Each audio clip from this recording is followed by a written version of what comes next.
మిత్రమా అందరికీ కూడా శుభోదయం అండి. అందరూ బాగుండాలి, అందులో మనం ఉండాలని కోరుకుంటూ మీ కవిత. ఈ రోజైతే ఈ యొక్క ఆకుకూరతో పప్పు చేద్దాం అనుకుంటున్నాను.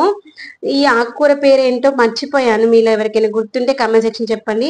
ఆకులు ఏంటంటే బిల్లలు బిల్లలుగా ఉంటాయి. ఇదైతే మనకి మంచి ఔషధ గుణం ఉన్నటువంటి మొక్క అనమాట. దీంట్లో చాలా మంచి పోషకాలు అయితే ఉంటాయి.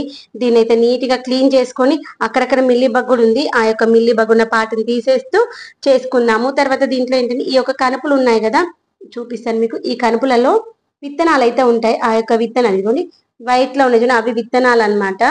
అయితే ముదిరినప్పుడు అది బ్లాక్ గా మారుతుంది అనమాట. చూద్దాం, ఎక్కడైనా కనిపిస్తుందేమో. బ్లాక్ గా ఉన్న ప్లేస్ లో విత్తనం అనేటువంటిది ఇదిగోండి ఇక్కడ కనిపించింది, చూసారా? ఇదిగోండి ఇది విత్తనమే, ఇదిగోండి ఇది కూడా విత్తనమే. ఇలా వచ్చినటువంటి విత్తనాలు మనము సేకరించుకోవాలి, గుర్తుపెట్టుకోండి. పేరు తెలిస్తే నేను లాస్ట్ లో చెప్తాను. ఈ పేరు ఏంటని మర్చిపోయాను. ఇప్పుడు ఇలా సన్నగా వస్తాయి అనమాట విత్తనాలు. కొన్నిసార్లు దొడ్డు కూడా వస్తాయి. ఇలా బ్లాక్ గా వచ్చినవి మాత్రమే మనకి నాటుకుంటాయి. వీటిని మంచిగా ఆరబెట్టేసుకుని ఒక జిప్ లాకింగ్ కవర్ లో వేసి పెట్టుకున్నాం అనుకుని మళ్ళీ మనం నెక్స్ట్ పంటకు వేసుకోవడానికి ఉపయోగపడుతుంది. ఈ యొక్క మొక్కనైతే చాలా అంటే చాలా ఉపయోగాలు ఉన్నాయి. ఈ కర్రీ చేస్తూ దీని గురించి మాట్లాడుకుందాము. వీటిని ఆకులుగా సపరేట్ చేసుకుంటూ దాంతో పాటు కొంచెము గంగవేల్ కూర కూడా ఉంది, గంగవేల్ కూర కూడా మిక్స్ చేసుకున్నాము. ఆకుకూరలు అయితే ఆరోగ్యానికి చాలా మంచిది, గుర్తుపెట్టుకోండి. వీలైనంత వరకు ఆకుకూరలు తినండి. ఆకుకూరలు కూడా మన తోటలో పండించుకొని తినండి, ఇంకా మంచిది, గుర్తుపెట్టుకోండి. ఇప్పుడైతే మన తోటలో పాలకూర ఉంది, తోటకూర ఉంది, గంగవేల్ కూర ఉంది, ఇదిగోండి ఈ ఆకుకూర కూడా ఉంది. ఇదిగోండి వచ్చిన విత్తనాలు ఇలా ఒక ప్లేట్ లో వేసేసుకుని డైనింగ్ టేబుల్ పైన వేస్ట్ ప్లేట్ ఒకటి ఉంటుంది, దాంట్లో వేసేసి అవి ఆరిపోయిన తర్వాత జిప్ లాకింగ్ కవర్ లో పెట్టుకుందాము. ప్రతి కనుప దగ్గర వస్తే గుర్తుపెట్టుకోండి, ఇలా ఆకులు తీసేసేయండి. వీటికైతే ఆకులు బిల్లలుగా ఉంటాయి. ఇదైతే మనకి వైట్ కలర్ వస్తుంది, రెడ్ కలర్ కూడా వస్తుంది. ఇన్ని చెప్తున్నా కానీ దాని పేరు ఏంటో చెప్పండి, గుర్తుకు వస్తుంది. ఇదిగోండి ఈ విత్తనం అంటే మంచిగా అది మాగక ముందైతే ఇలా వైట్ గా ఉంటుంది. అది విత్తనం అంటే ముదిరిపోతుంది చూడండి, అప్పుడు బ్లాక్ కలర్ కి వస్తుంది అనమాట. ఇది చాలా మంది పిచ్చి మొక్క అనుకుంటారు, కానీ చాలా మంచిది అండి. నేను కూడా అంతకుముందు పిచ్చి మొక్క అని పాడేసేదాన్ని. తర్వాత ఒకసారి యూట్యూబ్ లో చూసి ఆరోగ్యానికి మంచిది అనేసి చేస్తున్నాను. ఈ ఆకు తెంపేసి కట్ చేసి ఆలో పేరేంటో చూసి దాని వల్ల ఉపయోగాలు ఏంటో చెప్తాను. ఓకేనా ఫ్రెండ్స్? ఈ యొక్క మొక్క పేరు ఏంటా మర్చిపోయాను అన్నాను కదా. ఈ మొక్క పేరు పునర్నవ అంటారు, లేదంటే గలిజేరు అంటారు. ఇది రెండు రకాలుగా ఉంటుంది. ఒకటేమో ఇది తెల్ల గలిజేరు, ఇంకోటి ఎర్ర గలిజేరు కూడా ఉంటుంది. అప్పుడు ఏంటంటే ఆకులు తర్వాత ఇవి కొంచెం రెడ్ కలర్లో ఉంటాయి అనమాట. దాన్ని ఎర్ర గలిజేరు అంటారు. ఇదైతే తెల్ల గలిజేరు. ఆరోగ్యానికి అయితే చాలా మంచిది. కర్రీ చేసి దీని గురించి మాట్లాడదాం.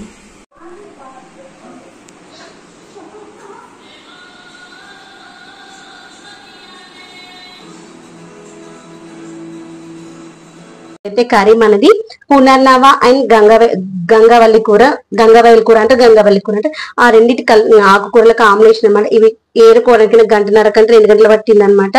అదంతా ఏరుకొని కాళ్ళని తీసేసి దీన్ని సపరేట్ చేసి కట్ చేసుకోవడానికి. తర్వాత వాటర్ లో వేసుకున్నాను. వాటర్ లో వేసి 2 సార్లు మంచిగా కడిగేసుకొని ఇలా జాలీలో ప్లేట్లో పెట్టేసుకున్నాం అనుకోండి. మన తాలింపు అయ్యే లోపల వాటర్ అంతా కిందికి వెళ్ళిపోతుంది. అప్పుడు కర్రీ చేసుకోవడానికి ఈజీగా అయిపోతుంది అనమాట, వాటర్ లేకుండా ఉంటే. తర్వాత దీనికోసం నేనైతే పచ్చిమిరపకాయలు వేసి చేస్తున్నాను. నాకు పచ్చిమిర్చి వేసి చేస్తే ఇష్టం, కారం ఇష్టం అనుకుంటే కారం కూడా వేసుకోవచ్చు. కుక్కర్ లో చేస్తున్నాను, డైరెక్ట్ తాలింపు వేసి చేసుకుంటాను. పప్పు కాంబినేషన్ అనమాట. ఆయిల్ వేసినాక పోపు గింజలు వేసుకొని ఉల్లిగడ్డలు వేసుకున్నాము. అవి వేగుతా ఉంటాయి. ఆ లోపల నేను చూపిస్తాను రండి. పప్పు అయితే నానబెట్టుకున్నాను. దీంట్లో పెసరపప్పు, కందిపప్పు, శనగపప్పు 3 రకాల పప్పులు తీసుకొని మంచిగా కడిగేసుకొని నానబెట్టేసుకున్నాను. ఇప్పుడు వేగుతా ఉంటాయి. ఆ లోపల అల్లం వెల్లిగడ్డ పేస్ట్ వేసుకున్నాము, లేదంటే ఫ్రెష్ గా దంచుకున్న ఎల్లిపాయ దంచి వేసుకున్నా సరే. కానీ అల్లం వెల్లిగడ్డ పేస్ట్ నిన్ననే మిక్సీ పట్టుకున్నాను కాబట్టి అది వేస్తాను. ఇవ్వడం తర్వాత ఫ్రెష్ గా దంచుకున్నటువంటి అల్లం వెల్లిగడ్డ పేస్ట్ ఫ్రెష్ లేకపోతే ఎల్లిపాయలు సన్నగా కట్ చేసి కానీ దంచి కానీ వేసుకోండి. పప్పులల్లో ఆ యొక్క అల్లం వెల్లిగడ్డతో మంచి టేస్ట్ అయితే వస్తుంది. ఇది వేగుతూ ఉంటుంది. తర్వాత పసుపు వేసుకుందాము. ఇది తాలింపు వేసేసి పప్పు వేసి అవి 2 కలిపి వాటర్ వేసి కుక్కర్ విజిల్ పెట్టుకుంటాను. ఈజీ అయిపోతుంది, టేస్ట్ కూడా మంచిగా ఉంటుంది. 10 గిన్నెలకు మార్చుకోవాల్సిన పని ఉండదు, తొందరగా అయిపోతుంది. ఎప్పుడైనా పని తొందరగా అయిపోయే పని తీసుకోవాలి. ఇదిగోండి వాటర్లోకి తీసుకున్న ఆకుకూర ఉంది కదా, కాడలైతే కట్ చేసుకునేది వేసుకోవాలి. కాడలు కదా అని తీసి పాడేయకండి. కాడలలోనే మనకు కావాల్సినటువంటి పోషకాలు పుష్కలంగా ఉంటాయి. అయితే పునర్నవ అన్నాం కదా, పునర్నవ వల్ల ఉపయోగాలు ఏంటో మాట్లాడుకుందాము. పునర్నవ అంటే పునర్జన్మ అన్నమాట. అంటే మనకి మన బాడీలో ఉన్నటువంటి ఏదైనా హెల్త్ ఎఫెక్ట్స్ ఉన్నాయనుకోండి, కాళ్ళ నొప్పులు కానీ కొంచెం నీరసం అలాంటివన్నీ పోయి బాడీని చాలా యాక్టివ్ గా చేయడానికి ఈ యొక్క పునర్నవ అయితే చాలా బాగా పనిచేస్తుంది. చాలా మందికి ఆ పునర్నవ తెలియక పిచ్చి మొక్క అనుకొని పాడేస్తా ఉంటారు. అందరు ఎందుకు, నేను కూడా ఇంతకుముందు అట్లా అనేసుకొని 2-3 సార్లు మొక్కలలో వస్తే మట్టి తీసుకొచ్చుకున్నప్పుడు మట్టితో పాటు వస్తాయి. లేదంటే మనము నర్సరీ మొక్కలు తెచ్చుకుంటే ఆ మొక్కలతో పాటు కూడా వస్తాయి అనమాట. అప్పుడప్పుడు అది చూసి నేను పిచ్చి మొక్కని తీసి పాడేశాను. ఇక లాస్ట్ ఒకటేమో మళ్ళీ వచ్చింది అనమాట. అప్పుడు చూసా, యూట్యూబ్ లో చూసి, ఓ దీనివల్ల ఇంత ఉపయోగాలు ఉన్నాయని అప్పటి నుండి అది వాడా అనమాట. కర్రీ టేస్ట్ మంచిగా ఉంటుంది. నేనైతే ఆరోగ్యానికి మంచిది అంటే టేస్ట్ ఎలా ఉందనే చూడను, ఆరోగ్యానికి మంచి అంటే తినేసేయాలి అంతే. ఇంకా దీంట్లో వాటర్ ఎగిరిపోయేంత వరకు మగ్గనిద్దాం. ఇదిగోండి, ఇది దీంట్లో వాటర్ అంటే ఎగిరిపోతా ఉన్నాయి. ఆ లోపల మనము నానబెట్టుకున్న పప్పు ఉంది కదా, ఇది 2 సార్లు కడిగేసుకొని నానబెట్టుకున్నాను. కావాలంటే వాటర్ పోసుకోవచ్చు, లేదంటే లేదా మన ఇష్టము. నానబెట్టుకున్నాం కాబట్టి దాంట్లో అన్ని రకాల పోషకాలు ఉంటాయి. ఎక్కువసేపు నానింది కాబట్టి అని అనిపిస్తుంది. కడుక్కున్నప్పుడు మంచిగా కడిగేసుకొని పెట్టేసుకోవాలి.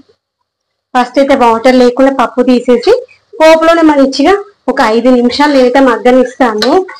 పోపులో వేగితే చూడండి పప్పు, అప్పుడు మంచి టేస్ట్ వస్తుంది. అందుకని ఇంకా ఇప్పుడు నేనైతే కారం కానీ పచ్చిమిరపకాయలు కానీ వేయలేదు. ఇది కొంచెం మగ్గిన తర్వాత అప్పుడు వేస్తాను. మిగిలిన పప్పు కూడా ఇలా వాటర్లోకి వెళ్ళి తీసేసి వేసేసుకుందాము. దీంట్లో వాటర్ అంతా ఎగ్గిపోయేంత వరకు మగ్గనిద్దాం. తర్వాత ఈ వాటర్ వేసేసి మిరపకాయలు కూడా కడిగి పెట్టేసుకున్నాను, అవి కూడా చుంచేసి వేసేసుకున్నాం. కర్రీ అయితే చాలా బాగుంటుంది. అన్నంతో కానీ చపాతీతో కానీ రాగి సంకటితో కానీ దేనితోనే బాగుంటుంది. రోజు అయితే రాగి సంకటి చేద్దాం అనుకుంటున్నాను. ఆల్రెడీ బియ్యం కడిగేసి పెట్టుకున్నాను. ఇక్కడ మనకి పప్పుల నుండి వాటర్ అంతా ఎవాపరేట్ అయిపోయింది, చూసారా? వాటర్ ఏం లేదు. ఇలా మనము పప్పులో ఉన్నటువంటి వాటర్, ఆకుకూరలో ఉన్నటువంటి వాటర్ అంతా ఎవాపరేట్ అయ్యేంత వరకు కుక్ చేసుకున్న తర్వాత దీంట్లో మనము మిర్చీలు కట్ చేసి వేయాల్సిన అవసరం లేదు, ఇలా చుంచేసి వేసుకోవాలి. మనం తినేటువంటి స్పైసెస్ తగ్గట్టుగా. నేను ఆల్రెడీ మిర్చిని కడిగేసి పెట్టుకున్నాను. ఇది మరి స్పైసీనెస్ ఎక్కువ ఏం లేదు. ఆకుకూర కొంచెం ఆకుకూర పప్పు కొంచెం స్పైసీగా ఉంటేనే బాగుంటుంది. మరి చప్పగా ఉంటే అసలు తినాలనిపించదు, పసరుగా అనిపిస్తుంది. ఇలా కొంచెం స్పైసీగా ఉంటే, స్పైసీగా తినడం ఇష్టం ఉన్న వాళ్ళు ఆకుకూరలైనా మంచిగా తింటారు. చప్పగా ఉందనుకోండి ఆకుకూర స్మెల్ వస్తూ ఉంటే గుర్తుపెట్టుకోండి.